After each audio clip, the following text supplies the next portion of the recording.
Alors, très chers téléspectateurs, la suite, c'est avec le focus qui est porté sur, on le présente plus, oui, il a commencé sa jeune carrière par la maison de production Black Film avec les productions Fantasma et ensuite Trauma. Trauma qui a été sacré meilleur film camerounais au festival Écran Noir, réalisé par Cynthia Elisabeth Ngonor. J'imagine que vous savez de qui il s'agit.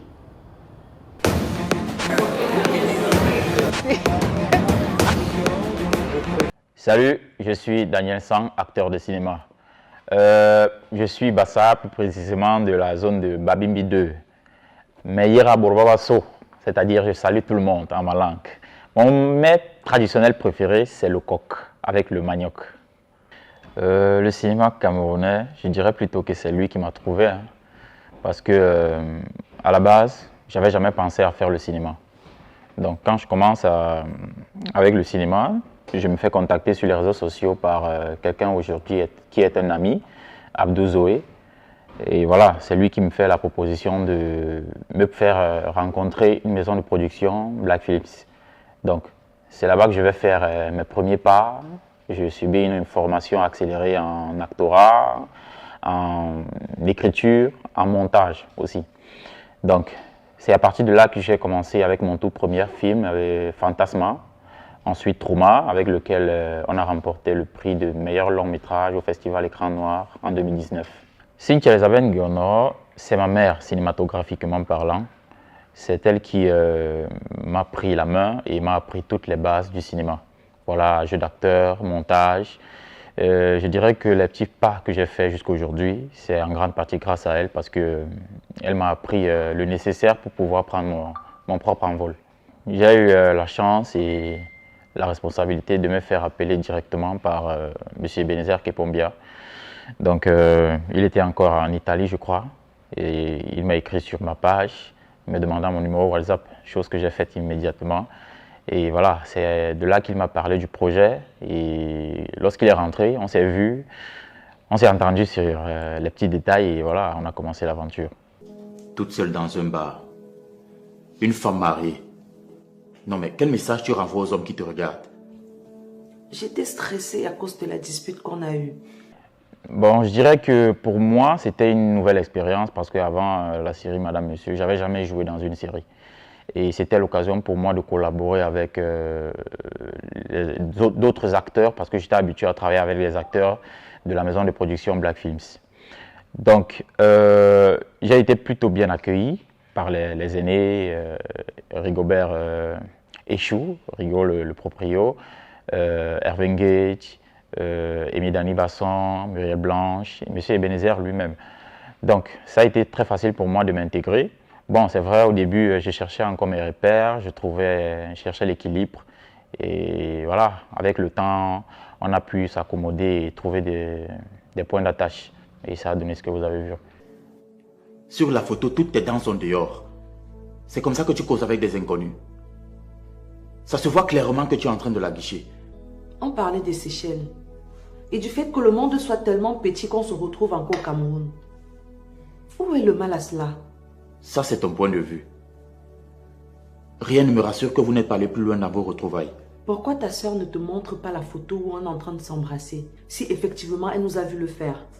Connaissant Sandrine, là elle n'aurait pas manqué l'occasion de me nuire pour de vrai. Laisse Sandrine en dehors de tout ça. Elle ne fait que protéger mes intérêts. Rien ne justifie le fait que tu refuses de procréer. Vera, c'est une personne très ambiguë.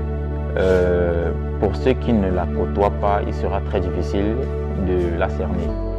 Et voilà, moi, à la base, il y avait cette petite frustration parce que c'est quelqu'un de très célèbre et qui a eu également une très grosse influence dans le casting de la série. Travailler avec elle, pour moi, c'était plus un avantage. Et très vite, il y a une complicité qui est née parce que jouer le rôle du mari d'une femme, il faudrait qu'il y ait certains réflexes qui font en sorte que le jeu soit fluide et naturel. Donc on a très vite trouvé nos marques et voilà, aujourd'hui, c'est une amie avec qui j'ai une relation très pacifique et professionnelle également. Déjà, je ne sais pas qui a sorti cette information parce que moi, personnellement, je suis responsable de ce que je dis, pas de ce que les gens comprennent. Je pense que tout part de la sortie de Julia Samantha sur les réseaux sociaux et moi je ne suis pas responsable de ça. Après, c'était peut-être sa manière à elle d'exprimer son mécontentement ou alors son malaise par rapport à la situation qu'elle traversait. Mais moi, j'ai rien à me reprocher. Cynthia Elisabeth, comme je vous ai dit tout à l'heure, c'est ma mère cinématographiquement parlant. Certes, aujourd'hui, la relation n'est plus pareille, mais je garde cette reconnaissance.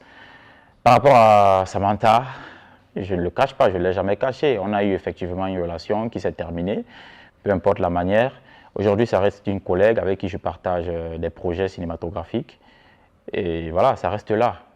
Pour ce qui s'est dit sur les réseaux sociaux, moi je ne suis pas responsable et je sais vraiment pas d'où ça sort, qui a pu générer de telles choses, mais voilà, moi je reste sur ma position et sur mes dires. Si j'ai à dire sur quelque chose qui me concerne, je le ferai sans hésiter. Mitumba et Kankitus. Sans hésiter, Mitumba. Kankitus, ce qu'il fait remarquable avec son film Fisherman, à qui je tire d'ailleurs un coup de chapeau par rapport à tous les prix qu'ils ont amassés. Mais Mitumba reste un baobab, un ancien, quelqu'un qui a de l'expérience et qui a une autre vision. Vous voyez, Kankitus, je pense qu'il lui faudra encore beaucoup d'autres projets pour pouvoir confirmer le statut qu'il porte aujourd'hui. Par contre, Mitumba, c'est depuis des décennies et travailler avec un mastodonte comme lui ne peut être que bénéfique pour un bébé comme moi.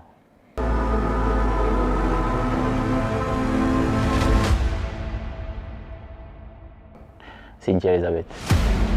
Dans tous les sens, Cynthia Elisabeth Ngono et Alphonse Ngolo, j'ai choisi sans hésiter Cynthia Elisabeth, sur tous les plans. Je dis, mon plus gros projet, voilà, si on parle de rêve, moi je dirais c'est toucher les sommets. Aussi chez nous, on a tout le potentiel qu'il faut pour arriver là où on souhaite. Il ne faut pas se mettre de limites. Vous voyez, ces dernières années, le cinéma camerounais est en train de gagner en notoriété et en respect également. Et c'est une fierté pour nous, cinéastes, et on peut continuer de travailler dans ce sens pour pouvoir accélérer les choses. Donc, moi, mon plus grand rêve, c'est de voir peut-être un film camerounais ou un acteur camerounais qui exerce ici sur le territoire, représenter le Cameroun aux Oscars, qui est pour moi l'un des festivals phares cinématographiques. Donc, on va y arriver, ça c'est certain.